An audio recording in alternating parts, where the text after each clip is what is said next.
Sir, என் பேர் சேகருங்க, சிதம்பரத்துலேருந்து வரேன்.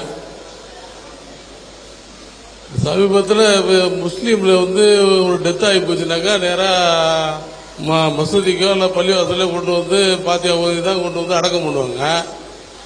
சில நேரத்தில் சில பேர் அந்த முஸ்லீமில் உள்ளவங்களே அடக்கம் பண்ணும் பொழுது மசூதிக்கு கொண்டுட்டு வந்து ஜபம் பண்ணாமலே நேராக கொண்டு போய் புதைச்சிடுறாங்க. அது தீவிரவாதம் இல்லைங்களா? இந்த கேள்வி அதாவது என்ன கேள்வி விளங்கல. நீங்க வாங்கி சொல்லுங்க எனக்கு.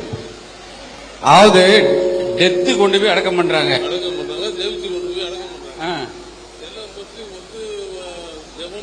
கொண்டு போய் அடக்கம் பண்ணிட்டாங்க. சரி, 2 பேரும் சண்டை வந்துருக்கு.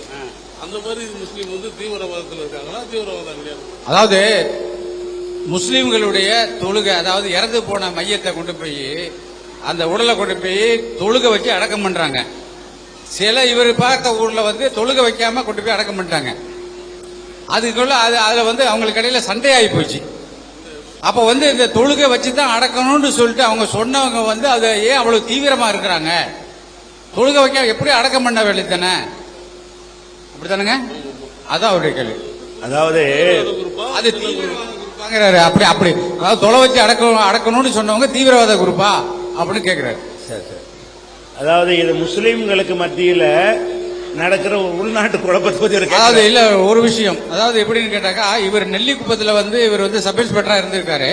எங்க நெல்லிக்குப்பத்துல சப் இன்ஸ்பெக்டரா இருக்காரு. அவரு இப்படி ஒரு கேஸ அவர் டீல் பண்ணிருக்கிறார். இந்த மாதிரி ஒரு கேஸ அவர் டீல் பண்ணிருக்கிறார். சரி, அவர் உதவி ஆய்வாளர், காவல்துறை உதவி ஆய்வாளர். சரிதானே? அதாவது முஸ்லீம்களுக்கு மத்தியில் உள்நாட்டு குழப்பம் ஒன்று இருக்குது. அதை வைத்து அவர் என்ன செய்யறாரு? இந்த கேள்வியை கேட்கிறார்.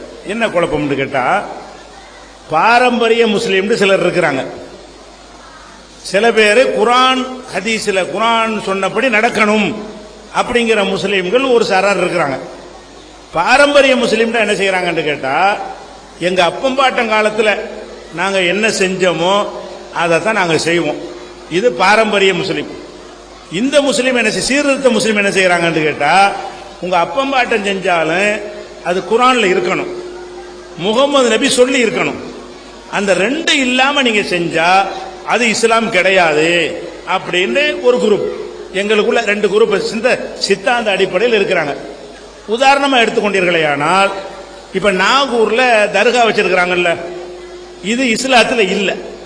இந்த பாரம்பரிய முஸ்லீம்னு சொல்றவங்க என்ன செய்வாங்கன்னு கேட்டா, அந்த தர்காவை கட்டி அதுல வழிபாடு செய்வாங்க. சீர்திருத்த முஸ்லீம் என்ன செய்வாங்கன்னு கேட்டா, இறந்து போன ஆட்களுக்கு சமாதி கட்டக்கூடாதுன்னு நபி சொல்லிட்டாங்க, முகமது நபி. நீ எதுக்காக வேண்டி 400 வருஷம் செத்து போனால புதைச்சிக்கிட்டு அதுக்கு ஒரு கட்டடத்தை கட்டிக்கிட்டு எதுக்கு அவரை போய் நீ கும்பிடுற அப்படின்னு கேட்கிறாங்க. அவங்க என்ன சொல்லுவாங்கன்னா, இது எங்க பாரம்பரியமா உள்ளது. உங்க பாரம்பரியமா இருந்தாலும் தப்பா இருக்குப்பா, குரான்ல இல்லப்பா. முகமது நபி சொல்லாத ஒரு விஷயம், இஸ்லாத்தில் தடுக்கப்பட்ட ஒரு விஷயம், இது ஏன் செய்யறேன்னு கேட்கிறாங்க. இப்படியான ஒரு விஷயத்துல ஒரு சீர்திருத்தம் செய்யக்கூடிய சீர்திருத்தம்னா என்னன்னு கேட்டா, முகமது நபி காலத்தில் உள்ளபடிதான் நடக்கணும் அப்படின்னு ஒரு குரூப். எங்க அப்பம்பாட்டம் காலத்தில் உள்ளபடி நடப்போம் அப்படின்னு ஒரு குரூப். இப்ப முகமது நபி உதாரணமா முஸ்லீம்கள் எடுத்துக்கிட்டீங்கன்னா, இந்த பாரம்பரிய முஸ்லீம்ங்கிறவங்க டவுரி வாங்குவாங்க. கல்யாணத்துல பெண் வீட்டார்ட்ட வரதட்சணை வாங்குவாங்க, பள்ளிவாசல வச்சுக்கிட்டே வாங்குவாங்க.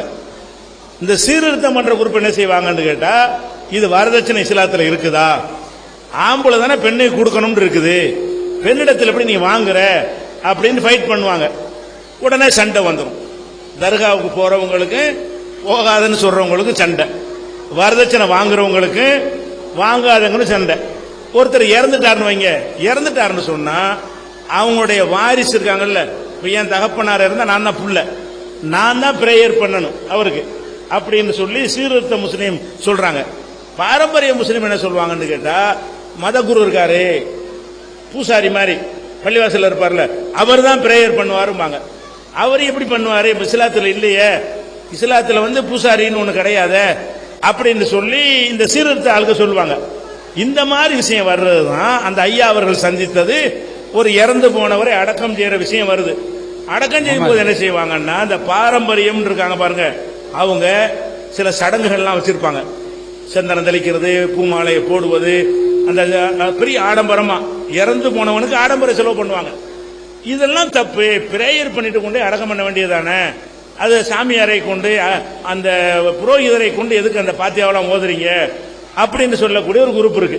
இப்ப நாங்கள் எல்லாம் முகமது நபி காலத்தில் என்ன இருந்துச்சோ அதான் இஸ்லாம், அதை ஃபாலோ பண்ணுங்கன்னு சொல்றோம்.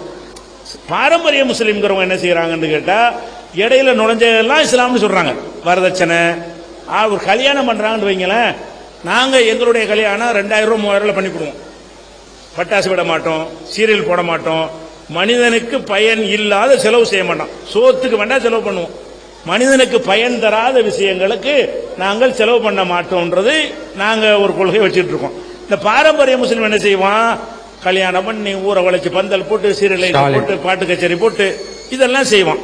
இதெல்லாம் ஏப்ப அப்படி அநியாயம் பண்ணி வீண் பிரயம் பண்றீங்க, ஏழை பாலை எல்லாம் பாதிக்கப்படுறாங்க, உங்க செயல்னால ஏழைகள் கல்யாணம் பண்ண முடியலன்னு நாங்க சொல்லுவோம்.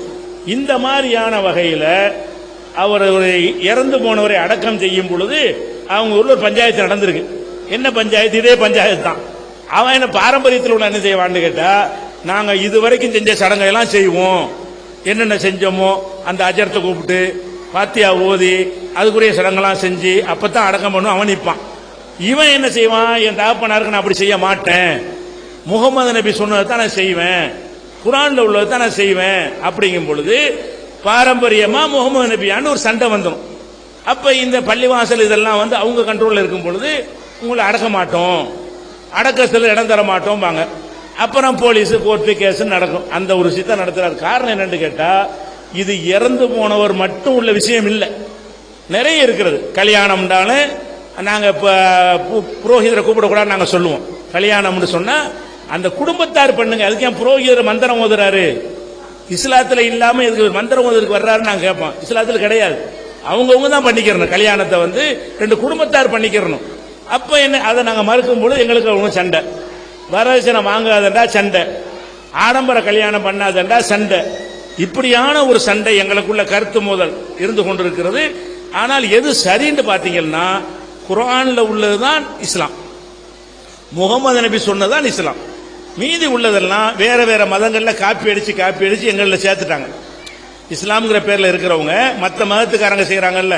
இப்ப நீங்க தேர் இழுப்பீங்க, அதை பார்த்து நீங்க சந்தன கூடு உண்டாக்கிட்டான். முகமது நபி தடுத்தாங்க, இதை இஸ்லாம் தடுக்குது. இவன் என்ன செய்யறான்னு கேட்டா, நீ தேர் இழுத்தா நான் சந்தன கூடு இழுப்பேன், நீ உண்டியல் வச்சா நானும் உண்டியல் வைப்பேன், நீ சாம்பிராணி புகை போட்டா நான் என்ன செய்வேன், நான் ஊதுபத்தி புகையை போடுவேன், இப்படின்னு சொல்லி எல்லாத்துலயும் சேர்த்துக்கிட்டாங்கல்ல. இந்த ஒரு சித்தாந்த யுத்தம் தான் அது. இந்த இறந்தவருக்கு மட்டும் உள்ளது இல்லை, ஒரு நூற்றுக்கணக்கான விஷயங்கள்ல நடந்து கொண்டிருக்கிறது. ஆனால் எங்களுடைய பிரச்சாரத்தின் மூலமாக அந்த பாரம்பரியத்தில் இருந்தவர்கள் மாறி வர்றாங்க. நாங்கள் பாரம்பரியத்தில் இருந்தால் தானே, இருந்தவர்கள் தான் விளங்கி என்ன செய்யறோம், இதுதான் சரி, குர்ஆன்ல உள்ளபடிதான் முஸ்லீம் நடக்கணும், முகமது நபி தான் நமக்கு தலைவர், மற்றவனே நம்ம எடுத்துக்கிற தேவையில்லைன்னு சொல்லிட்டு மாறிக்கொண்டு வருகிறது. விரைவில் எல்லாமே மாறிவிடும். சரியா? இதான உங்க கேள்வி? சரி, அடுத்தது